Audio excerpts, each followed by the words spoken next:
Well, welcome everyone to the Business Spotlight series. My name is Tanner O'Brien. I'm the senior partner here at Action Coach in Central Texas. And today I have the honor to sit down with Sebastian Rivas, the founder of Andy's STR. And we're going to go through some fun conversation, hear about his background, about the business, things like that, and his journey into entrepreneurship. So, Sebastian, thank you so much for taking the time to be here with me today. Super excited to dive in. Nope. Thank you, Dewey. Thank you. It's a pleasure to be here. Excellent. Well, Sebastian, why don't we just kick off with a little bit of background? Tell us a little bit about kind of your background personally, and tell us a little bit more about Andy's SDR. For sure. So, uh, professionally, well, by training, I'm an engineer. Interestingly enough, I never worked as an engineer a day in my life. I like right after school, I started working in private equity and investment banking. So I did mostly capital markets, finance, that kind of stuff. And kind of life took me to infrastructure, real estate, like kind of more real assets side of things. I think partly because I'm an engineer and there's like a huge shortage of engineers in finance. Like most engineers don't go that route. And real assets is useful, kind of understanding how things work before you invest in them. So I went there. I worked in Canada mostly. And after 4 or 5 years of that of finance, I started like Andy's STR. In between, I did a few other startups here and there, two with smaller but successful exits. One that was a complete failure. That's the one I learned the most with. That was crucial actually for our success at Andy's now, like really important. And funny actually. You learn how to be successful, in my opinion, more by learning what not to do than what to do. Funny enough, there are more traps in the entrepreneurial journey than prizes. So it's actually more useful to learn how to avoid the traps than how to go for the prizes. But anyways, so then I started NSSTR. It was kind of, again, serendipity. Like it was a confluence of timing, opportunity, just kind of jumping on board and or something like and it took off. So, and that was so almost 6 years ago, and now we're here. Excellent. So tell us a little bit more about what do y'all do at Andy's STR? Sure. So the long story short is we use proprietary technology, mostly machine learning or other derivations of data science, to find the best short-term rental real estate investment opportunities for investors, right? And then we make it super easy to invest in them. So we don't own the properties, right? What we do is that we deploy our machine learning, we find the properties that are like the better investments for each individual investor, and we then buy it on their behalf, we help them finance it, we put the right LLCs or legal structures, we pay taxes, we do property management. It's A to Z. It's like owning your own little REIT, basically, 100% passive, 100% smart, and super profitable. So that's what we do. We work in internationally. So it's not only within the US, like many of our properties are in the US, of course, because the US is a great place to invest, but it's internationally, right? Like we're currently investing also in South America, in Chile, for instance. We used to invest in Canada a lot. Now we're expanding into Europe. So we make it also very easy to do the cross borders thing. Like if you have property in the US, but you'd like to own property elsewhere as well and make it super passive and profitable, then we make it super easy. It's like a few clicks and you're done, right? So that's at a high level what we do. Oh, that's really cool. So when you're looking for customers, consumers of the platform, is it primarily retail investors? Is there kind of a particular target that you're after at this point that fits the best? Tell me a little bit more about who's the right fit for using your service. Yeah, absolutely. So we have two kinds of investors, right? On the one side, we have retail or individual investors, right? And on the other side, we have institutional investors, or what we call institutional investors. So on the retail side, for the most part, it's high net worth individuals. So anybody who has, like, let's say $300,000 or more, they want to deploy into buying a property. Property is not cheap, right? So generally speaking, you need to have savings and all that stuff. And for them, we kind of make it very easy, right? Like it's basically what I said before. We send them one pagers, like that our technology creates. Basically, we do the matchmaking, so we make sure that this property fits their profile and not somebody else's. So we make it very, very easy and streamlined. A little bit over half our customers on the retail side are international. actually. So we really kind of cover the globe in that sense. Like we don't really discriminate where do you come from. It's more, do you fit the criteria, right? Like, do you have enough money to deploy capital in the geography you want to deploy capital? Do you want to do it now, not in 5 years, right? Stuff like that. And then on the institutional side, that's where we deploy most of our dollars. So most of our customers are individuals because there's many people out there, but most of the dollars we invest are for institutional investors. And those are usually family offices, for instance. So they'll set up like little funds with us, like let's say they put down 5 million, something like that. And then we go and use our technology to pretty much algorithmically figure out the optimum, right? So we get them really good results. And then there's also bigger kind of investors like endowments or like larger private equity funds that do joint ventures with us effectively. In fact, the latest one was with the WEG Capital, which is a South American asset manager, medium sized, I'd say, and medium to large. And the fund that we launched together was successfully closed like 3 or 4 months ago, was featured in the Wall Street Journal. So it was a world first. So very excited to see how that one goes. Oh, very cool. So I'm curious as answer this best way you can, I suppose, but or maybe I got to think if I am asking it correctly. But so when somebody chooses to invest, um, is there the opportunity to both essentially be matched with and purchase kind of one full property, or is it or is there the opportunity for say fractional ownership and there's five individuals or five funds or things like that that are coming together on one particular property for type of thing? There's both. We so the individual, like one-to-one, like one property, one person, that's the given, right? Like that's kind of the core of our technology and bread and butter, that kind of stuff. Then on the fund side of things as well, like some people, in fact, it's cheaper to buy into a fund that buying an entire property, right? Like a minimum ticket's usually smaller, right? So that's another one. It's more diversified, which is good, but there's often, when we partner with an asset manager, there's often like fees layered on top of that because you have to pay the asset manager. So there's a slightly lower return, but way more diversification and smaller ticket. And then in between, we're currently launching a new product in a partnership. So we have a partnership with, or we're kind of in the works. We haven't announced this yet, but we're in the works of making this partnership with a tokenizer, right? So basically using crypto to effectively fractionize these investments, right, and make it significantly smaller tickets. So instead of like $400,000, $5,000, right? And then you own a token within the property instead of or like a fraction, with a similar concept. There are some challenges associated with it. It's not easy, right? So we're still working on it, but I expect we'll announce this like by the end of Q1 2023. Oh, that's very cool because that opens the door to a much wider net of investors that can come in and start being a part of this type of thing. So that is really cool. I always find this realm very fascinating. So I thank you for answering those questions and my intrigue and that sort of thing. But I'd love to take a step back, kind of talk about how you got into business for yourself in general, just kind of going through starting a couple startups. I'd love to learn a little bit more about the lessons learned in the one that didn't go well, and then kind of what of those lessons would you take into Andy's STR and kind of how that has shifted in your journey.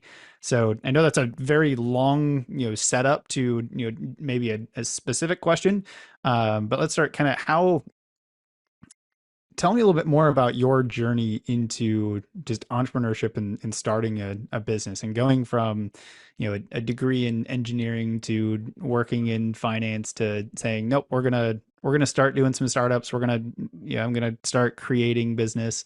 Tell me what that looked like. How did that journey start for you? Yeah, no, that's a good question. So it started at a very, very, very early age. That's what I can say. I was very young when I started doing kind of little businesses here and there. Pretty much everybody in my family is an entrepreneur. So it's A in the blood and in my upbringing. So like I remember growing up Sundays, like we'd have like family dinners or family lunches, stuff like that, and my dad and I would talk business, right? Like that's what our idea of fun. Like most people would talk sports, we would talk business, right? So it was and my dad owns a company. I used to work for him like when I was very little, like during the summers, stuff like that. So it's always been kind of there, like a very much like a present thing, and my granddad as well, like all the stuff. I did my first deal when I was like 9, like not a big deal, of course. I literally went, I figured out that you could buy cheap avocados. By the way, I was born and raised in Chile. So in Chile, Chilean avocados are really good. So I figured out you can go and buy like bulk avocados and better quality, and everybody eats avocados there. So then I could just package them and go sell them around my neighborhood for like a 300% margin. So that's kind of how I got started. And then as I was doing Awesome. that, I used to deliver them into the kitchens. And I figured that most people had very crappy knives, like very, very crappy knives. Nobody had good knives. And my parents are big cooks, like they love cooking. So I kind of also grew up around good, kitchen tools. So then I figured, maybe I should be selling knives as well. So that was my second deal. So I bought a bunch of knives, like better quality knives. I imported them. My dad, it's in the imports exports business. So it was like I kind of help myself to his infrastructure. And that's kind of how things got started. And then ever since I have memory, I started doing things like that. Like I remember also my dad, his office, this is back in the early 90s. So he had one of the first kind of large photocopy machines in Chile, right? So it was like magic at the time. Like, wow, you can copy things. And the first thing I thought is like, maybe I should copy my Dragon Ball posters, right? And I can sell them. So I did that as well. So it's always been like around me, right? But that's like doing deals, like a commerce in a sense, which is very different in my opinion than building a business. Mm. So there, how I got started into building business, there was I was around that, but I never had done it. So I was always interested in how things work in general. And that's kind of why I became an engineer, like the physical world, how things work. But then on the more people side of things, like why do people do what they do? I find that that's extremely related to businesses. I always find it Mm. interesting. Like, why is it that a bunch of people band together to do something, right? And they call it a work, like a job, something, right? But it's very interesting. So I started getting more and more involved and following different like large authorities or kind of big characters in the sector, right? Like big entrepreneurs, things like that. And I always thought that they were very interesting. And that they were creating change. And it was funny because a good entrepreneur kind of shapes the reality around them, right? Like they really change how the world operates, hopefully for good, right? For better. And I always thought that that was very, very interesting. In fact, I was very much attracted to the idea of shaping the world around you, right? And making you better. And then I started learning a little bit more in university about finance, business, like formally business. And I said, let's give it a go. Like let's see how it goes. So I got an internship in a venture capital firm. Went super well. I liked it a lot. Then I did a little bit of private equity, liked it a lot. And in between those two gigs, basically, I decided to start my first actual business, right? Which was good. It was basically we imported car spare parts because at the time they were very expensive and there was like an arbitrage to be done. Mm. Made some money, not much at all, but made some, sold the little company. I didn't find passion for it. It was successful, but I didn't really feel that I was doing what I wanted to do or what I was called to do in a sense. It's very weird. I just didn't feel aligned with it, right? So that's why I sold it. Then the second one was the failure, which was very, very useful. So even before I finished school, I jumped on the solar power and all that stuff, renewable energy bandwagon. But that was like 14 years ago. So before it was a thing, right? And the biggest mistake I did there was not taking the time to choose the team real well. So that was the biggest mistake. I chose, or they chose me. I don't know, but the matchmaking was basically by virtue of skill sets, and that's good. It's good having good skill sets. So it was 4 founders. All very smart, very, very, very smart. I was by far the dumbest one, but I had a little bit more experience doing commerce, right? So it's helpful if you have like very smart engineers and they just don't know business. Like it's useful having somebody that knows these things. So I was CEO of that company, but the thing is, being smart doesn't necessarily know that you want to, it doesn't necessarily mean that you want to start a business and that you have what it takes to kind of plow through all the hardships, and perhaps most importantly, it doesn't really show or align with the motivation, the intrinsic motivation. You need to kind of keep at it and deliver outstanding value, right? And that's very hard to find. So that was a failure, right? Like there was misalignment in interest. Like it was like herding cats, getting everybody in the same room. Like it didn't work out. Very smart people, like our technical solutions, the product was amazing, right? But there was just no way we'd develop a market, no way we would grow a company. There's no way we could motivate others to kind of follow along and see the vision and mission that we had. Like it was just four people doing four different things, right? So that was bound to fail, and that taught me a very, very important, lesson, which is choose your first founders, co-founders, early joiners, like handpicked, like really, really carefully, right? Because that's, in my opinion, that's like the most critical thing. Like the most critical thing are like the first few people that are going to join you on your journey. To get them, usually you need to have a good grand vision. It doesn't have to be like conquer Mars, like stuff like that, right? But it has to be something that moves people, right? Like something that makes other people's lives worth living, right? And I think that's a very good reason to join a company, right? To do something that you want to, like, to join a company or a set of individuals that are trying to enact some change in the world that you would like to see, right? So therefore, you want to be part of that change, and you want to make that change happen. And that is a very powerful reason to join a company, and that's my ethos in a sense. Now, when I start companies, when I start businesses, I try to do something that people actually enjoy doing, right? That actually want to do. And by no means we're in any company that I've started, we've never been one of those like ping pong table or like beer taps in the office. Like I don't believe in that stuff. Like if you want to do that, you can do it in your own free time. But you can do meaningful things as well, right? You can do things that matter. You don't have to focus only in revenue, only in salary, right? Like that's, in my opinion, that's putting the cart before the horse, right? It doesn't make sense. Those like good salary, good financial reward, and good company revenue growth, all those things come as a byproduct of adding value to society, right? Like creating value, making things better than they were yesterday, right? And that is really like the vision that we use, generally speaking. So I guess that's a very, very long-winded way of saying how I got into business and why I like it.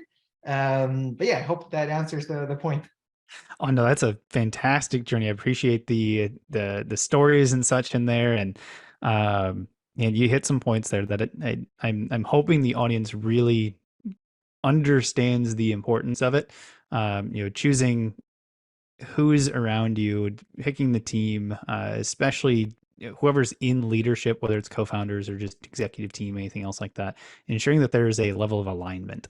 That's something that we talk about here at Action Coach quite a bit. Is having alignment versus not having alignment.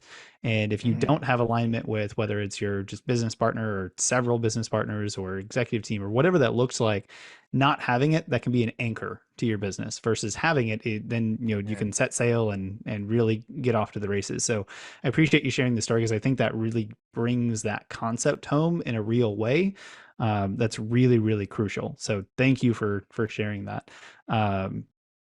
So being aware of time and being respectful here, I want to get two more questions and then we'll kind of wrap up with one third and final one here. But uh we talked a little bit about your journey and getting into where you're at today.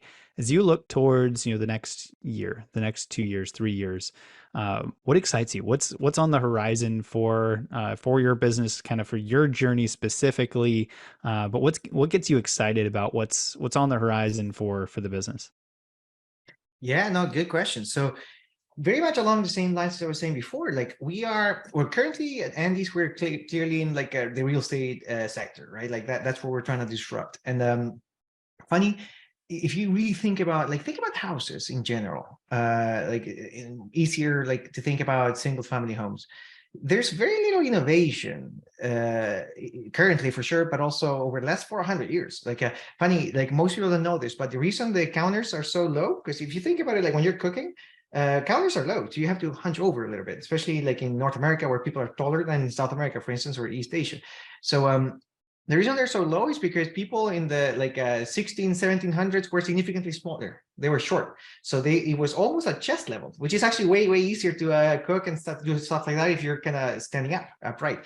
So even things like that, like they're just far behind. So the real estate in general is one of those sectors that is long overdue for disruption. And why? Because it's understandable. It's just a high capex sector, right? Like for anything that you do in real assets, you need to invest a lot of money, and that means that you see your payback in a long time. It's not a year, it's like 6, 7, 8, 9 years, right? And that means that there's more risk, so there's more aversion to the disruption and innovation. That happens. I've seen it in every industry, real assets that I've worked in, right? So it's understandable, but it doesn't mean that we should do nothing about it, right? So for me, the most exciting thing is that we are being very active drivers for change in the largest industry on earth, right? Like we're working, for instance, with lenders, and this doesn't sound glamorous, but it's impactful. We're working with lenders to create the first real kind of institutional commercial short-term rental lending package, right, or product. So because historically speaking, it's very hard to access financing for these deals, and we're making that happen, right? And now we're seeing lenders turn around and start having a little bit more appetite for this, and we've successfully financed our first fund, right? So things like that are very exciting. Now that we have a little bit more traction and that we're working with very, very, very large investors, we're seeing that people are like at a societal level, they're changing their opinion. They're starting to see these like short-term rentals as an actual asset class. They're starting to think, maybe I should kind of have a little bit of investment here, right? Like I have a portfolio. Why don't I have anything in short-term rentals? So people are starting to think differently. And for us, something that I didn't necessarily cover was, why did we start this company?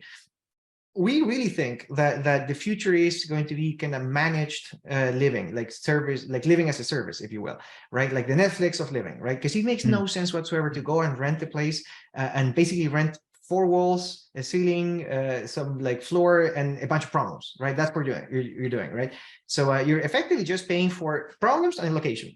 That makes no sense. That's one of those things that needs disruption, right? Just like the VHS ended up getting into Netflix, right? And streaming and all that stuff. Same here. Like we need to change that. And why? Because life is too short. Like life is just too short to not live the way you want to, in the place you want to, surrounded by people you want to, right? It's just too short, right? And to make that happen, we need to invest a lot in the solution. And what's the solution? In my opinion, short-term rentals. I don't think they're going to be called short-term rentals in the future. I think it's a misnomer because it's more about the flexibility that it offers you. You can stay there for 5 years if you like, but it's fully managed. It's an experience. It's not just an asset, right? It's you choosing with your own freedom. Where do you want to be? For how long? Why? Who do you want to be surrounded with? Like maybe you want to spend 3 months of the year in Indonesia, right? Why not, right? Or whatever it is, right? And it's very doable, especially now with the advancements in technology, especially communications technology like Zoom, right? Stuff like that. Transportation technology, it's more doable than ever, and it's only going in one direction. But if nobody tries to make this an actual thing, it's going to take 500 years. Like we've already established that this thing is slow to disrupt, right? So we're trying to make this happen quickly, right? So that I'm seeing the actual change, and I'm seeing how specifically us, we are actually we're making an impact. We're making a measurable impact, like an actual observable impact in how quickly these things happening. That makes me very excited. Oh, dang, man. I'm excited just hearing that.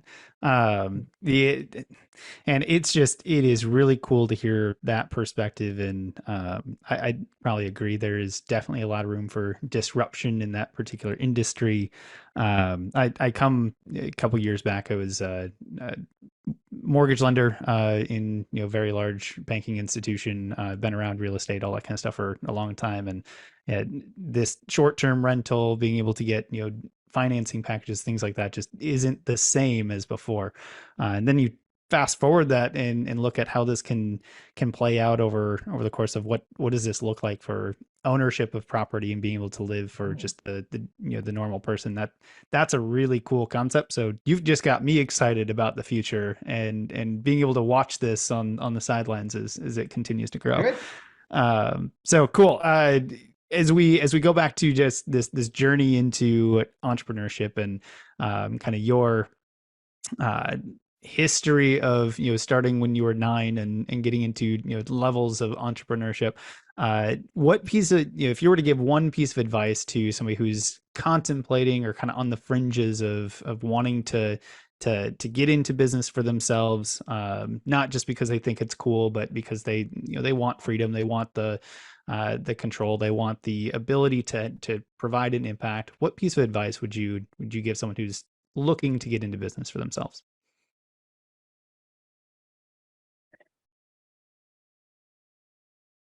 I'd say prepare the right foundation. So, or another word, another way of saying the same thing is give yourself the best chance for success. And it's going to be like a two-sided advice. And don't be discouraged if you don't. Right. So those would be my two pieces of advice, or my one big package. So the first one is it depends on the person, right? Like it really depends on the person. Definitely make a plan, and don't make like a plan trying to follow whatever, like either canvas and stuff like that. You can, but it's not a formal exercise. It's not a homework, right? It's giving yourself the best chance at success. So the whole point about planning is trying to create like a structured, organized way of tackling an uncertain future, right? And that is why do you do it? To give yourself a better chance at survival, at success, right? So make a good plan, like and share with others, share with other kind of people you trust, that you respect, hopefully other entrepreneurs that are going to be able to poke holes, and don't get attached to yourself to the thing. Like you don't want to feel good about it, you want to have a good plan. Very, very different things, right? So do that well, but do it like you mean it, right? Like don't just follow some video and go through the motions. No, do it like you mean it, right? Like it's going to be your life. It's going to be think about it, life or death, right? Like what would I do if I'm betting my entire life on this, which you kind of are. So that's an example, right? Like be very, very cognizant about it. If you think that there's some skill sets or set of whatever, like experiences that you need, be very cognizant about it. Figure out whether you can acquire them, or whether you need to get them, and if you do, how do you get them as soon as you can. There's no time like now. Like the more you delay, the worse it is. But at the same time, give yourself a better chance at success, right? And then part of that is entrepreneurship is not one company, right? If you have one idea and that's the thing, and if just now or never, you're not thinking about this well. It's like more like a lifestyle. It's like a diet, right? You don't build companies because I love this concept. In that case, invest in that concept, or become an investor or supporter. Join a startup that's doing that. Like that's a better way of living a more fulfilling life, if that's the way you approach things. If you want to build business, that's a lifelong journey. You can get it the first time, or you can get it the number 12, right? You can get it when you're 30, or you can get it when you're 65. Like there's so many different stories about that. And almost every single successful entrepreneur has that thing in common, that they don't get discouraged at all, right? Never, never, ever. Or they get discouraged, but they keep going. That's their right approach, I guess.